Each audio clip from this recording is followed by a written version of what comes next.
الدنيا والدين والصلاة والسلام على أشرف الأنبياء والمرسلين سيدنا ومولانا محمد وعلى آله وصحبه وسلم أجمعين.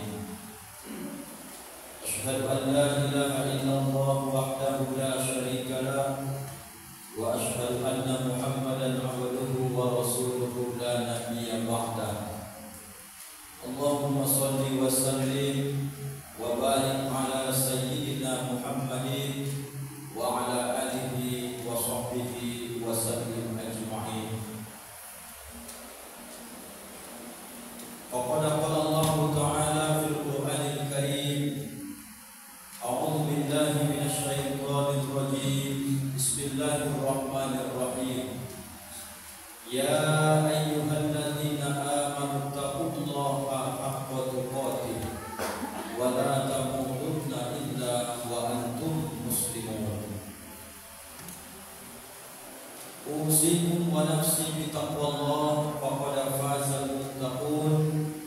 Ma'asyiral muslimin, keluargaku yang saya cintai karena Allah, sama-sama kembali kita mengucapkan syukur alhamdulillah sampai detik ini Allah berikan kita kesempatan yang disebut kesempatan ini dalam umur memperbaiki semua kelalaian kita, mentaubati semua dosa-dosa kita, dan kalau yang sudah taat bisa menambah amal-amal ketaatan kita insyaallah. Maka tidak ada ucapan yang pantas hari ini kecuali kita mengucapkan terima kasih ya Allah dengan lafaz alhamdulillahirabbil alamin. Jangan pernah bosan apalagi di hari Jumat ini saudaraku memperbanyak ucapan untayan cinta dan kasih sayang kepada Rasulullah dengan mengucapkan Allahumma shalli wa sallim wa barik ala sayyidina Muhammad wa ala ali sayyidina Muhammad. Asbab beliaulah saudara hadirin kita bisa mengenal Allah Subhanahu wa taala. Asbab beliau kita mengenal mana yang halal, mana yang haram. Asbab beliau kita mengenal tentang hukum-hukum syariat agama kita. Maka rasa rindu ini mudah-mudahan beliau ridho dengan kita, mengakui sebagai umatnya yang akan mendapatkan syafaatul uzma terdemi-demi nanti di hadapan Allah Subhanahu wa taala. Amin ya rabbal alamin. Ma'asyiral muslimin, keluargaku yang kami cintai karena Allah, tidak bosan dan tak pernah jemu khotib mengingatkan diri pribadi dan kita semua. Mari sama-sama kita tingkatkan kualitas keimanan dan ketakwaan kita kepada Allah dengan berupaya sekuat tenaga kita. Semakin tua kita, semakin lama kita hidup diberikan Allah. Mudah-mudahan usia umur yang singkat ini mampu untuk kita melakukan apa-apa yang menjadi perintah-perintah Allah. Kita jauhi apa-apa yang menjadi larangan-larangan Allah Subhanahu wa taala. Saudaraku yang dimuliakan Allah, dalam kesempatan khutbah yang sangat-sangat mulia ini, kita sama-sama melihat di dalam kitab Muraqil Ubudiyah halaman yang ke-55. Ada di situ salah satu hadis Nabi yang berbunyi, Bismillahirrahmanirrahim. Qala Rasulullah sallallahu alaihi wasallam, telah bersabda Rasulullah sallallahu alaihi wasallam, salasun, ada tiga perkara, lau ya'lamun nasu fihinna, kalaulah semua manusia itu, kata Rasulullah, mengetahui tentang tiga perkara ini, pahala yang sangat besar terkandung di dalamnya, maka mereka akan memacu untanya begitu cepat. Artinya akan mereka raih keberuntungan yang tiga ini. Apa kata Rasulullah dalam hadis yang mulia yang tertuang dalam kitab Muraqil Ubudiyah ini? Yang pertama saudaraku, betapa besarnya pahala tentang al-azan begitu kita mendengarkan kumandang suara azan. Seberapa besarkah pahala mendengar ataupun menyambut panggilan azan ini?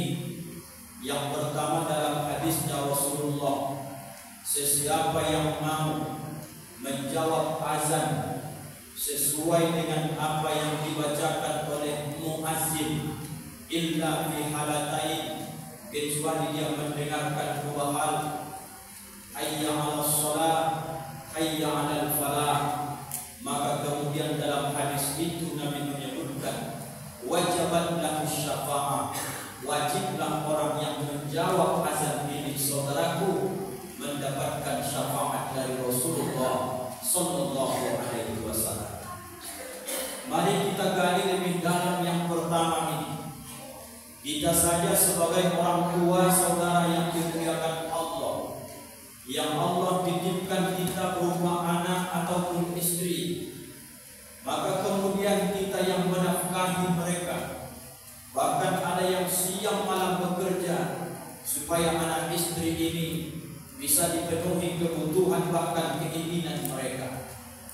Lalu yang Bapak harapkan ketika Bapak nafkahi anak istri, kemudian memberikan pelayanan terbaik untuk mereka, Bapak sekolahkan mereka, perhatikan pakaian mereka. Sebatas itulah yang mampu kita lakukan sebagai manusia. Tapi dikala mereka Bapak panggil, sekali Bapak panggil mereka tak menyambut, dua kali Bapak panggil mereka tak menoleh, tiga kali Bapak panggil bahkan mereka tak merespon sama sekali.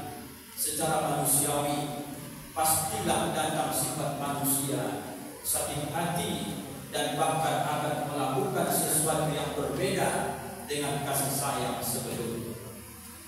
Saudaraku yang dimuliakan Allah, azan ini bahasa Arab yang mengumandangkan azan itu adalah muazzin. Maka seakar katalah muazzin ini azan dengan uzunun. Uzunun itu adalah bahasa Arab, arti uzunun itu adalah telinga. Maka azan ini dikumandangkan oleh muazzin, diperdengarkan bagi orang yang punya telinga. Maka sebenarnya seruan ini diwakilkan oleh manusia, hakikatnya itu adalah panggilan Allah. Coba dibandingkan dengan jasa kita ke anak kita, istri dan anak saudara kita mungkin yang hadir pada hari ini yang dalam tabungan kita. Kita hanya mampu memberikan pelayanan kepada keluarga, mungkin dari segi makan, minum sesuai kemampuan kita. Gaji yang terbatas itu yang kita berikan kepada anak dan istri kita. Tapi tengok saudaraku yang dimuliakan Allah, mana lebih besar jasa Allah menghidupkan kita di dunia ini? Mana lebih banyak nikmat kenikmatan yang kita terima dari Allah di dunia ini dibandingkan jasa kita membesarkan anak dan menafkahi anak dan istri kita. Saudaraku, untunglah tidak pemarah Allah itu. Untunglah tidak gampang emosi Allah itu. Kalaulah saja Allah itu pendendam macam kita, sekali kita panggil kita sakit hati, dua kali kita panggil makin sakit hati, tiga kali kita panggil kemudian tak merespon, suatu saat kita akan melakukan pembalasan. Ada masanya anak itu akan minta uang jajan ke kita. Biasanya secara normal manusia, kita akan juga tidak akan mengabulkan keinginan mereka. Saudara, sudah berapa kali azan itu berkumandang semenjak kita lahir ke dunia ini terhitung dari balik kita? Berapa banyak yang kita penuhi panggilan Allah ini? Sudah berapa kali kita lalaikan panggilan Allah ini? Namun sampai saat ini saudara, masih tetap sehat kita dibuat Allah, masih tetap juga hidup kita dibuat Allah, masih tetap juga kita bisa makan nasinya Allah, masih tetap kita minum juga airnya Allah, masih kita hirup udaranya Allah. Maka saudaraku yang dimuliakan Allah, di samping besarnya mendapatkan syafaat Rasulullah menjawab azan, makna yang lebih dalam. Sekalipun saudara sibuk demi Allah, maka tolong ketika azan berkumandang, mari sama-sama kita hentikan sejenak kegiatan kita. Kita sambut panggilan azan, kita datang untuk sholat berjamaah, dan kemudian panggilan yang dibuat ini adalah panggilan Allah sebagai bentuk penghargaan kita, terima kasih kita, ucapan syukur kita, karena dengan sholat ini salah satu kita menyenangkan hati Allah dan menunjukkan syukur kita kepada Allah Subhanahu wa ta'ala. Inna a'tainakal kautsar, sungguh telah banyak kami beri nikmat kepada kamu. Fasholli li rabbika, maka sholatlah untuk Tuhanmu. Artinya Allah tidak meminta bayar nikmat yang pernah Dia pakai, Dia kasih ke kita, tapi Dia ingin yang pertama. Fasholli li rabbika, sholat kita saudaraku yang dimuliakan Allah.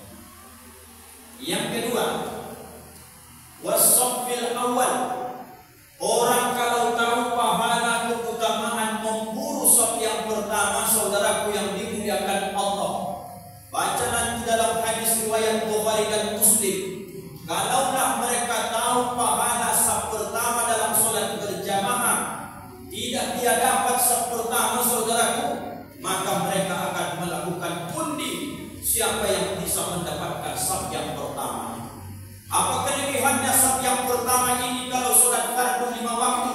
Satu, orang-orang saf pertama ini adalah orang yang sangat dicintai oleh Allah Subhanahu wa ta'ala.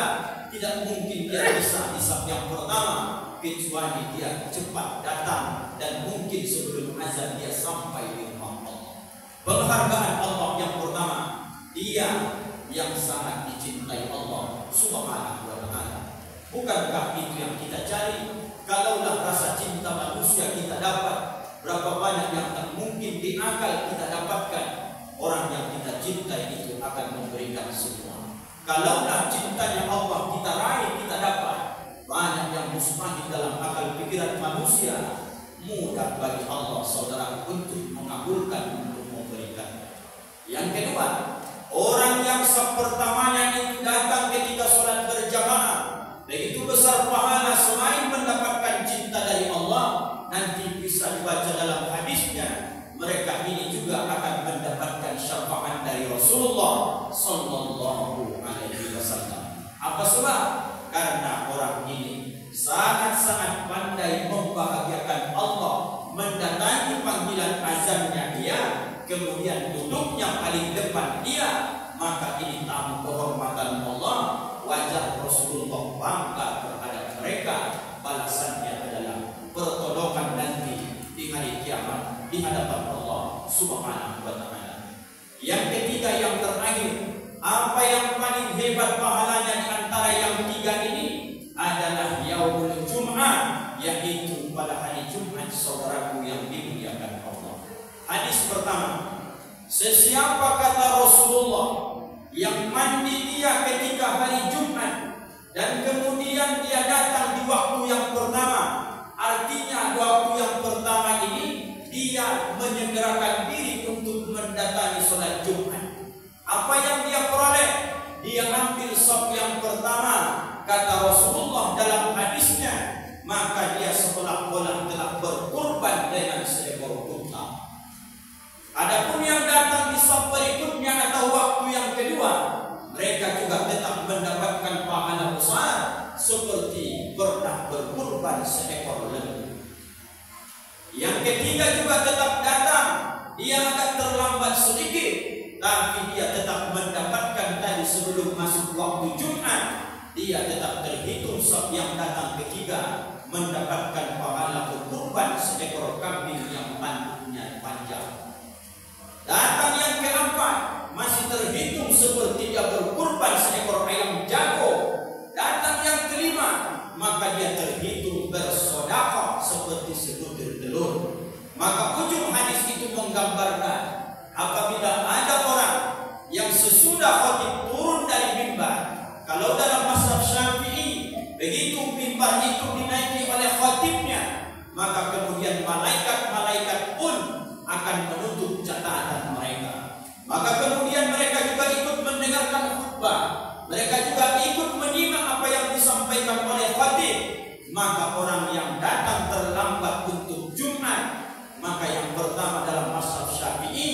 kalau khatib sudah naik mimbar, alangkah baiknya nanti setelah lepas Jumat dia mengqada kembali dengan solat zuhur atau yang disebut dengan solat i'adah, mengganti solat Jumatnya dengan solat zuhur.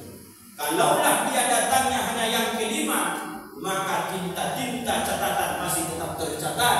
Tapi kalau sudah khatib turun dari mimbar, maka dia terhitung la Jum'atalah, tidak ada solat Jumat baginya, wajib dia mengganti kembali dengan solat zuhurnya.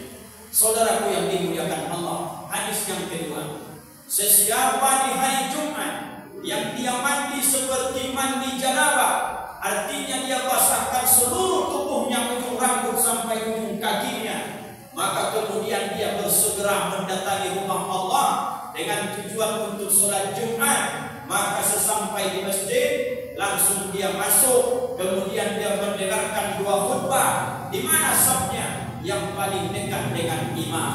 Baca dalam syarah hadisnya bagaimana pahala yang didapatkan orang ini cepat datang Jumatan kemudian masuk ke dalam masjid, dia dengarkan khutbah, dia lalai, tidak melakukan perbuatan yang membuat dia lalai, maka pahala yang dia peroleh satu langkah kakinya sebanding dengan 1 tahun pahala puasa sunnah dan 1 tahun pahala salat sunnah. Siapa yang mampu melakukan itu, saudaraku yang dimuliakan Allah, kita tak mampu selama setahun puasa sunnah tak batal-batal. Tidak mampu kita semalaman suntuk berdiri tegak untuk solat sunnah semalaman 1 tahun. Tapi orang yang datang cepat solat Jumat, kemudian dia dengarkan khutbah, dia ikut nanti solat berjamaahnya, mulia hari Jumat ini sama dengan orang yang memuliakannya, dia juga akan dimuliakan Allah Subhanahu wa ta'ala.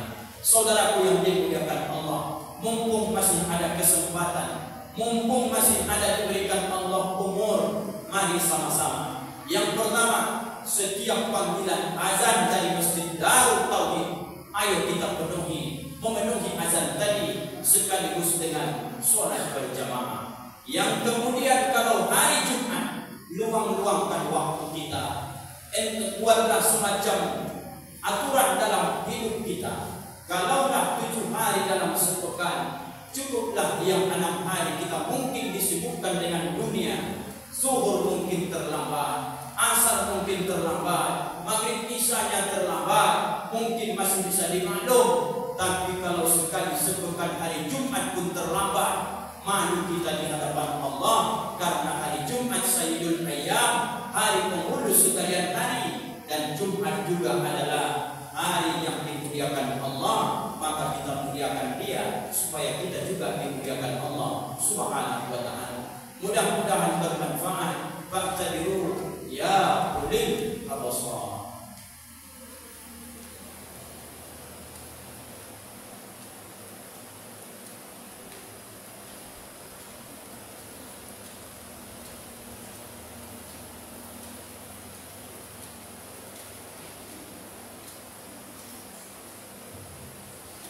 Innal hamdalillah nahmaduhu wa nasta'inuhu wa nastaghfiruh wa na'udzu billahi min shururi anfusina wa min sayyiati a'malina. May yahdihillahu fala mudilla lahu wa may yudlilhu fala hadiya lahu. Asyhadu an la ilaha illallah wahdahu la syarika lahu wa asyhadu anna Muhammadan 'abduhu wa rasuluhu la nabiyya ba'dahu.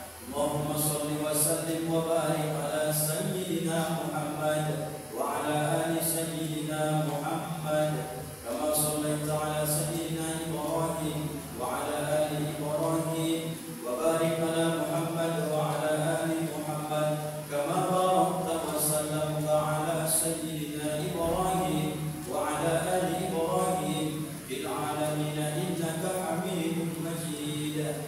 Qala Allah Ta'ala, inna Allah wa malaikatahu yusalluna 'alan nabi ya ayyuhalladzina amanu sallu 'alaihi wa sallimu taslima. Radallahu 'ala arba'atil khulafa'ir rasyidin sayyidina Abu Bakar wa Umar wa Utsman wa Ali wa 'ala baqiyatis sahabati Rasulillah 'alaihim ajma'in wa tabi'it tabi'in wa man tabi'ahum bi